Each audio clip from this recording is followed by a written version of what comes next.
ॐ सहनाववतु सहनौ भुनक्तु सह वीर्यं करवावहै तेजस्विनावधीतमस्तु मा विद्विषावहै। ॐ शांति शांति शांति। हरि ओम। तो अब हम गीता के 11वें अध्याय में प्रवेश करते हैं और इस अध्याय का आरंभ अर्जुन के वाक्य से होता है। वे अर्जुन कहते हैं, मदनुग्रहाय परमं गुह्यम अध्यात्म संगीतम यत्त्वया उक्तम वचः तेन मोहः अयम विगतः मम। तो इसका अर्थ है, अर्जुन कहते हैं कि भगवान आपने मुझ पर अनुग्रह करने के लिए जो परम गोपनीय अध्यात्म विषयक वचन अर्थात उपदेश कहा, उससे मेरा यह अज्ञान नष्ट हो गया है। तो स्वाभाविक है, हमारे मन में प्रश्न आता है कि अभी इसके पहले भगवान ने कौन सा गोपनीय अध्यात्म विषयक वचन कहा है। ऐसा क्या वचन कह दिया कि जिससे सीधा उनका ज्ञान जो है, अर्जुन का ज्ञान नष्ट हो गया।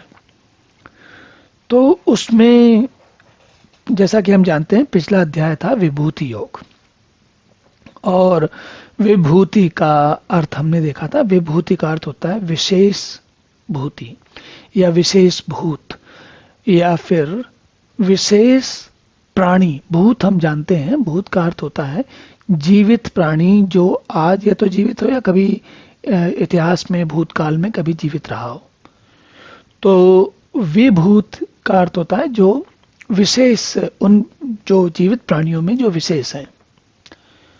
इसीलिए पिछला अध्याय विभूति योग था और उसमें भगवान ने नाना प्रकार के उदाहरण देकर उसमें हर एक में बताया कि वो कैसे भगवान वहां पर हैं।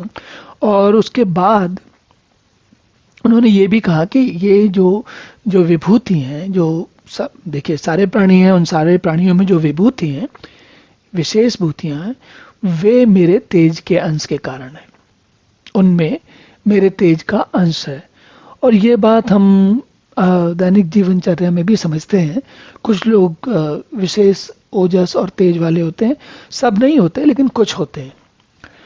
अब तो ये अर्जुन ये कह रहे हैं कि पिछले अध्याय में जो आपने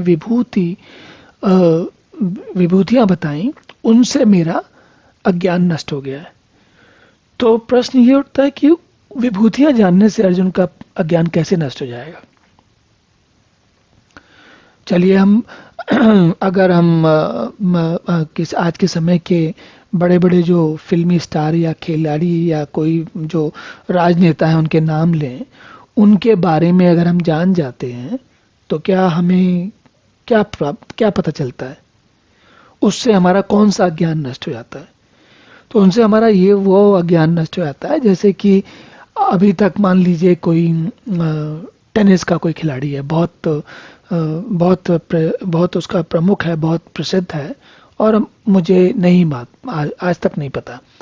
और किसी ने अचानक मुझे बताया कि वो नोवाक जोकोविच जो है वो सबसे अच्छा, सबसे प्रसिद्ध, सबसे बढ़िया, सबसे उत्कृष्ट खिलाड़ी है। तो हमें पता चल गया, मेरा ये अज्ञान नष्ट हो गया कि टेनिस का सबसे विश्व प्रसिद्ध खिलाड़ी कौन सा है। अब तो ये क्या हुआ, हमने टेनिस के खिलाड़ियों में एक विभूति के बारे में जाना, लेकिन इससे ये अज्ञान तो नष्ट हो गया कि हम उसके बारे में जान गए, लेकिन इस अज्ञान का हमें लाभ क्या है, क्या फर्क पड़ा हमको। तो टेनिस के खिलाड़ी का जानने से फर्क ये पड़ता है, उसका अब आपको एक नई बात पता लग गई। अगर यदि आप टेनिस खेलना चाहते हैं तो आपके काम आएगी। लेकिन गीता का विषय तो टेनिस है नहीं। गीता का विषय तो क्या है, हमारी अपने बारे में जानना है। जब हमें अपने बारे में जानना है तो विभूतियों के बारे में जानने से हमें क्या लाभ हुआ। उन विभूतियों के बारे में हमें जानने से ये पता चलता है कि भगवान के कैसे कैसे उत्कृष्ट रूप हुए हैं। अब मैं आपका ध्यान जो है बल्कि उसी उसी पिछले पिछले अध्याय का एक श्लोक है, उसमें एक एक जगह भगवान कहते हैं, न तत् अस्ति बिना यत् स्यात् मया भूतम चराचरम। तो विभिन्न प्रकार की विभूतियों के बारे में बताते हुए भगवान अंत में कहते हैं कि भाई न तत् अस्ति बिना यत् स्यात् मया भूतम चराचरम चराचरम। मया भूतम चराचरम, मेरे द्वारा चराचर और अचर जितने भी भूत हैं वे बिना मेरे नहीं होते। तो चाहे विभूतियों और चाहे बाकी लोगों, सबको होने के लिए मेरा होना, मतलब मेरा ये इच्छा करना या मेरे कारण या मेरी सामर्थ्य से या मेरे उपस्थिति से या मेरे इच्छा से, जो भी आप उसको समझ लीजिए, अगर भगवान नहीं है तो भूत चराचर में कुछ भी नहीं है। ये बात भगवान ने पिछले अध्याय के लगभग अंतिम 39वें श्लोक में कही। अब जो अर्जुन ये कह रहे हैं यहाँ पर 11वें अध्याय के पहले श्लोक में, उसको हम उससे मिलाते हैं। तो अर्जुन ने बहुत कुछ सुना, लेकिन अर्जुन को ये भी समझ में आया कि भगवान ये कह रहे हैं विभूतियां, और विभूतियों के बारे में अर्जुन को इसलिए भी बताया गया क्योंकि अर्जुन खुद विभूति हैं। उन विभूतियों में एक जगह अर्जुन का नाम भी आया है। और अर्जुन, देखिए, जो विभूति होता है उसे विभूति का महत्व पता होता है। सामान्य व्यक्ति को भी पता होता है, लेकिन विभूति को एक अलग स्तर पर पता होता है, क्योंकि उसको विभूति बनने के लिए जो कुछ करना पड़ता है, जो स्थितियां होती हैं, जो अनुभव होते हैं, वो उसे थोड़ा अधिक पता होते हैं। हमको, सामान्य व्यक्ति को, जो जिसके पास कोई ऐसी विभूति नहीं है, उसके पास उन अनुभवों को जानने का कोई प्रयोजन नहीं होता, कोई उसका समय नहीं मिलता या उसका कारण नहीं बनता, किसी कारण से हमें नहीं पता चलता। तो अर्जुन को उन सारी विभूतियों को सुनने के बाद, उनसे अपने आप को मिलाने के बाद और ये जानने के बाद कि बिना भगवान के कुछ भी संभव नहीं है, अर्जुन ने कहा कि मेरा यह अज्ञान नष्ट हो गया है।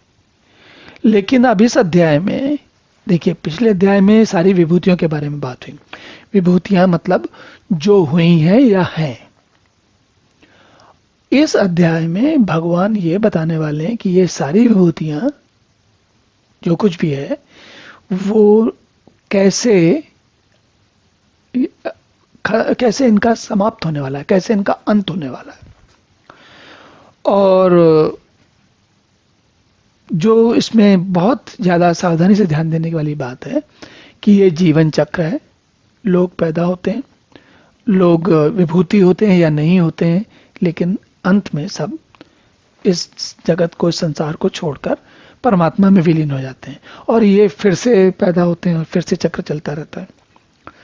तो इस अध्याय में जो हम विशेषता देखने वाले हैं वो ये है कि भगवान ये बताने वाले हैं कि हमें लगता है, देखिए, पिछले अध्याय में भगवान ने बताया कि अगर हमें ये लगे कि हम बहुत विशेष हैं, तो भगवान ने बता दिया कि नहीं नहीं, तुम विशेष हो या नहीं हो, उसका सबका कारण मैं ही हूं। अब इस अध्याय में भगवान ये बताने वाले हैं कि तुम कितने भी विशेष क्यों नहीं हो, सबको जाना है। तो अब चलिए अगला श्लोक देखते हैं। ओम पूर्णमदः पूर्णमिदं पूर्णात् पूर्णमुदच्यते पूर्णस्य पूर्णमादाय पूर्णमेवावशिष्यते। ओम शांति शांति शांति।